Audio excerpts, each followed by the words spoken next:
Hello students. आज हम next topic start करते हैं अपना इसी में geography as a discipline in concern with 3 set of questions. First question हमारे पास है some questions are related to the identification of pattern of natural and cultural feature. कल हम बात कर रहे थे जिस तरह से कि ज्योग्राफी जो है हम बात कर रहे थे कि किस तरह स्टेज ऑफ नेसेसिटी से स्टेज ऑफ फ्रीडम की तरफ डेवलप होती है ना।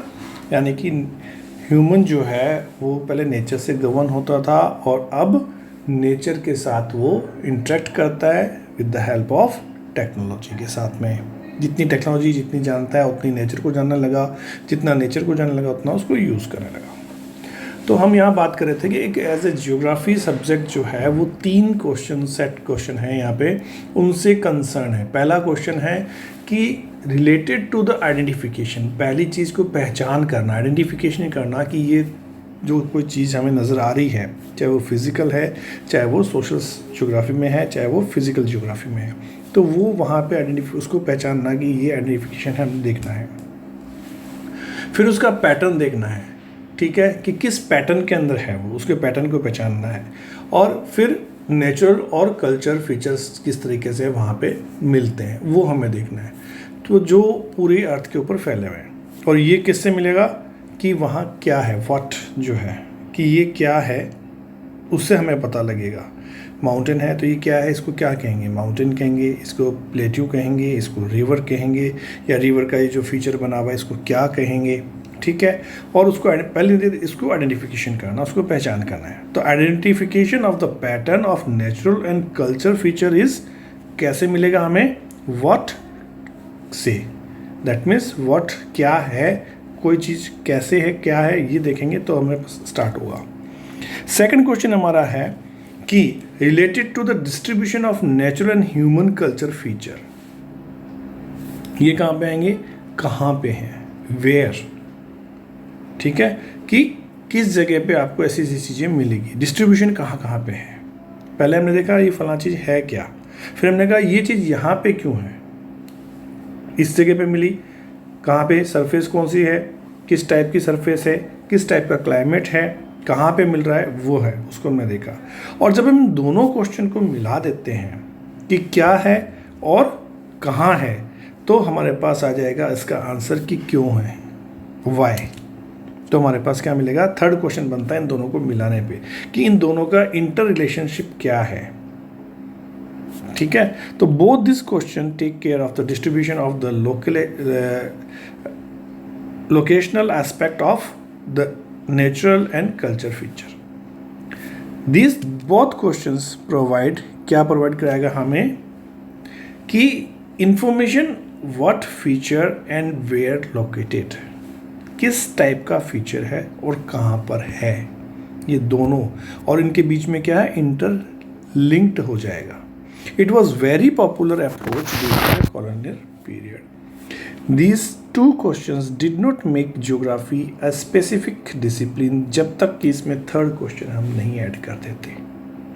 तो थर्ड क्वेश्चन क्या है, related to the explanation of casual relationship between the features and process and phenomena, कि कोई घटना घटित होती है, कोई चीज़ वहाँ पे बनी है, तो वो पर्टिकुलर जगह पे ही क्यों बनती है, क्या बना है ये हमने देखा, क्या चीज़ वहाँ पे है वो हमने देखा, कहाँ पर है, किस जगह पे है वो हमने देखा, और अब ये क्यों है इसको देखेंगे तो उनके बीच में एक इंटर रिलेशनशिप हम डेवलप कर लेंगे, ठीक है। तो 3 क्वेश्चंस हमें जब मिलते हैं तब ज्योग्राफी का काम स्टार्ट होता है। Then, geography as a discipline is related to space and take note of spatial characteristics and attributes. It studies the pattern of distribution. ये देखना है कि किस तरह से बिखरी हुई है चीज़ें, उसका क्या पैटर्न है, कैसे बांटी हुई है चीज़ें, या किस लोकेशन के ऊपर है, वहाँ क्यों कंसंट्रेट हुई है वो चीज़, ठीक है। तो ये सब चीज़ें हम उसको समझने की कोशिश करेंगे। फिर उसको interpret them providing explanation of this pattern, फिर ये कोशिश करेंगे कि ये पैटर्न ऐसा क्यों बना, उसके बनने का रीज़न क्या हुआ। एक छोटा सा एग्जांपल लेता हूँ यहाँ पे कि अगर आपने पाइप से पानी, सभी ने गार्डनिंग करी होगी, पाइप से पानी मोटर चला के आपने पानी दिया होगा, है ना। पाइप के अंदर पानी जब फ्लो करता है, ठीक है, तो किस तरह से फ्लो करता है आपको नज़र आ रहा है, वो बाहर नहीं बिखरता। और पाइप से जस्ट जब पानी निकलता है, अगर आपने कोई उंगली वगैरह आगे नहीं टच की है तो कुछ दूर तक वो पानी उसी शेप में बाहर आता है जिस शेप में पानी पाइप के अंदर था, ठीक है। अब वो पानी आप फर्श पे डालिए, या एक गिलास पानी हमने फर्श पे डाल दिया, या पाइप का पानी फर्श पे डाला, जैसे ही पानी डाला उसके फैलने का तरीका अलग होगा, वहाँ एक पैटर्न बनेगा, एक शेप बनेगी। और उसी पानी को आप मिट्टी में डालिए, जहाँ लगातार एक ही जगह मिट्टी पे रखेंगे तो एक अलग तरह का पैटर्न, वहाँ पे गड्ढा बन जाएगा। फर्श पे लगातार रखोगे उतनी देर में नहीं बनेगा, लेकिन अगर उस पानी को लगातार कहीं काफ़ी समय तक, काफ़ी लंबे समय तक उसको रखा तो शायद फर्श में भी एक गड्ढा बन जाएगा, फर्श में भी, ठीक है। तो इस तरह से चीज़ें समझनी होती है कि कहाँ पे हैं, किस जगह पे है, क्यों है, उनको रीज़न, ये रीज़न हम जब एक दूसरे को करेंगे फिर उसको एक्सप्लेन करेंगे कि ये पैटर्न इस तरह से कैसे बने, ठीक है। It take note of the association, the interrelationship between the phenomena over the space and interpret them, providing the explanation of this pattern. कौन सी चीज़ कहाँ पे है, क्यों है, उसको डेवलप होने की ज़रूरत क्या थी, वहाँ पे क्यों डेवलप हुई, उनके जब हम कॉजल रिलेशनशिप देखेंगे, कार्य और कारण के बीच में संबंध स्थापित करेंगे, उसको एक दूसरे से जोड़ेंगे तो हमें ये पता लगेगा। It also take note of the association and interrelationship between the phenomena resulting from the dynamic interaction between human being and their physical environment। यानी कि जो हम कर रहे हैं ये हमें क्या बताता है कि ये रिलेशनशिप बताता है, जो इंसान कर रहा है जो डायनेमिक है, जो अर्थ कर रही है जो डायनेमिक है, दोनों एक दूसरे के साथ काम कर रहे हैं, लगातार काम कर रहे हैं, उससे उनके बीच की जो रिलेशनशिप है उससे जो चेंजेस आ रहे हैं वो चेंजेस की बात हम यहाँ पे कर रहे हैं। तो ब्रॉडली आपको ज़्यादा कंफ्यूज होने की ज़रूरत नहीं है। 3 क्वेश्चन है हमारे पास, आपने सिर्फ ये देखना है, सिंपल सी बात है, बहुत ही सिंपल बात है कि कोई चीज़ नज़र आ रही है, हमें पता है किस शेप में है, किस चीज़ में है, हम क्या चाहे उसको कोई भी नाम दे दें, माउंटेन दें, प्लेट्यू दें, रिवर दें, या कोई और नाम दे दें, उसके अंदर पीक कह दीजिए, उसको हॉर्न कह दीजिए, बहुत से नाम आएंगे अभी आपके सामने, मैं अभी लेना नहीं चाहता, आप कन्फ्यूज हो जाओगे कि है क्या। तो वो सारे जितने भी नेम्स हमने जो उनको दिए हैं वो पर्टिकुलर जगह पे क्यों है ये हम उसको देखेंगे वहाँ पे, और उसके होने का रीज़न क्या है, वो पानी से बने हैं, हवा से बने हैं, आइस से बने हैं, किस चीज़ से बने हैं। तो ये फिजिकल ज्योग्राफी में उनके बीच में जो संबंध स्थापित करेंगे उन चीज़ों को हम यहाँ पे देखते हैं, ज्योग्राफर का ये काम है। अब geography as a integrating discipline, that means geography is a discipline of the synthesis. हमने कई चीज़ों को मिला के आपस में देखना है। It attempts spatial synthesis and history attempts the temporal synthesis. That means कि ज्योग्राफी जो है वो किसी एरिया के अकॉर्डिंग, किसी रीज़न के अकॉर्डिंग हम उसको देखेंगे कि इस रीजन के अंदर क्या कारण रहे कि ये चीज़ें कैसे बनी। और जो हिस्ट्री होती है वो टाइम के अकॉर्डिंग चलती है कि पिछले 100 सालों के अंदर ये डेवलपमेंट हुआ, फिर 200 में ये हुआ, 300 में ये, तो टाइम के अकॉर्डिंग उसको हम देखते हैं, है ना। तो it's approach is historic in nature, लेकिन ज्योग्राफी इन दोनों को मिला लेगी, हिस्ट्री को भी मिला लेगी और इसको भी मिला लेगी, और फिर यानी कि टाइम और उस एरिया दोनों को हम देखेंगे तो एक क्या हॉलिस्टिक नेचर में आ जाएगा, एक संपूर्ण रूप से, एक पूरा रूप से, होलिस्टिक रूप से हमें नजर आ जाएगा उसके अंदर। It recognise the fact that the world is a system of interdependencies. जब हम सब चीज़ों को जोड़ते हैं, जितनी भी साइंसेज हमारे पास आती है उनको जोड़ते हैं, जितनी भी सोशल साइंस के सब्जेक्ट्स हैं उनको जोड़ते हैं, तब हमें पता लगता है कि हम सब एक दूसरे के ऊपर निर्भर करते हैं। नेचर हम पे निर्भर करती है, हम नेचर के ऊपर निर्भर करते हैं, हम सब एक दूसरे के ऊपर डिपेंडेंट हैं, एक के बिना दूसरा नहीं हो सकता। The present world is being perceived as a global village. The distance have been reduced. आजकल पता है प्लेन है हमारे पास, ट्रांसपोर्टेशन सिस्टम बहुत ज़्यादा अच्छे हो गए, तो इन सब चीज़ों से हमने क्या किया, पूरे वर्ल्ड को एक छोटा सा विलेज के टाइप में बना दिया है। डिस्टेंस जो है वो कम हो गए हैं, है ना। इसके अलावा ऑडियो विजुअल मीडिया हमारे पास आ गया, इंफॉर्मेशन टेक्नोलॉजी हमारे पास आ गई। ये सब चीज़ें मिलके हमें बेटर मॉनिटरिंग करने का साधन प्रोवाइड कराती है, सिस्टम प्रोवाइड कराती है, जिससे हम फिज़िकल एनवायरनमेंट या नेचुरल चीज़ को हम ज़्यादा अच्छे तरीके से देखते हैं। पहले हमें अर्थ राउंड था, ये सिर्फ बताया जाता था, आज हम पूरा उसको राउंड देखते हैं। हम आज सैटेलाइट सिस्टम हमारे पास है, कोई भी नेचर में कोई वेदर में कोई चीज़ चेंज होती है तो हम उसकी पिक्चर्स हमारे पास होती है, इमीडिएट पिक्चर्स हम ले सकते हैं, उसको देख सकते हैं कि क्या चेंजेस हो रहे हैं, कहाँ टेम्परेचर डाउन आ रहा है, कहाँ अप हो रहा है, किस क्या क्या घटनाएं वहाँ पे हो रही है, वो सारी चीज़ें हमारे पास आती है। As well the economic and social parameter भी यहाँ पे जुड़ जाते हैं, उसके अकॉर्डिंग भी हम इसको देख सकते हैं। तो geography as a integrating discipline has interface. अब ज्योग्राफी क्या करती है, हमें एक इंटरफेस प्रोवाइड कराती है, एक रास्ता प्रोवाइड कराती है with the numerous natural and social sciences को जोड़ने का, आपस में इनको इंटरकनेक्ट करने का, इंटरलिंक्ड करने का। All the sciences whether natural और सोशल, चाहे कुछ भी हो, have one basic objective of understanding the reality. और करना क्या है, हमें वास्तविकता को समझना है, जो सामने हमारे पास है, जो रियलिटी है, जो सच्चाई है, उसको देखना है। Geography attempts to comprehend the association of phenomena as related in section of reality. Figure 1.1 show the relationship of the geography weather with other sciences. Every discipline concerned with scientific knowledge is linked with geography. हर एक subject जो है किसी न किसी तरीके से अपने ज्ञान के द्वारा, अपने नॉलेज के द्वारा ज्योग्राफी से लिंक्ड है। Many of their elements vary over the space. Geography help in understanding the reality in totally in the spatial perspective. Geography क्या करती है, उसमें से जो अपने काम की चीज़ है वो निकालती है, उसको देखती है और समझती है किस तरीके से ये काम हो रहा है। Geography does not only take note of the differences in phenomena from place to place, but integrate them holistically, which may be different at other place. केवल सिर्फ अलग अलग घटनाओं को, अलग अलग चीज़ों को हमने देखना नहीं है, उनको पर्टिकुलर प्लेस के अकॉर्डिंग भी देखना है, प्लस उन सबको जोड़ के हम देखेंगे कि ये पूरी घटनाक्रम जो होती है, छोटी छोटी चीज़ें जो जुड़ के हैं वो क्या बनाती हैं, किसी जगह पे क्या फीचर्स वहाँ डेवलप कर देती हैं।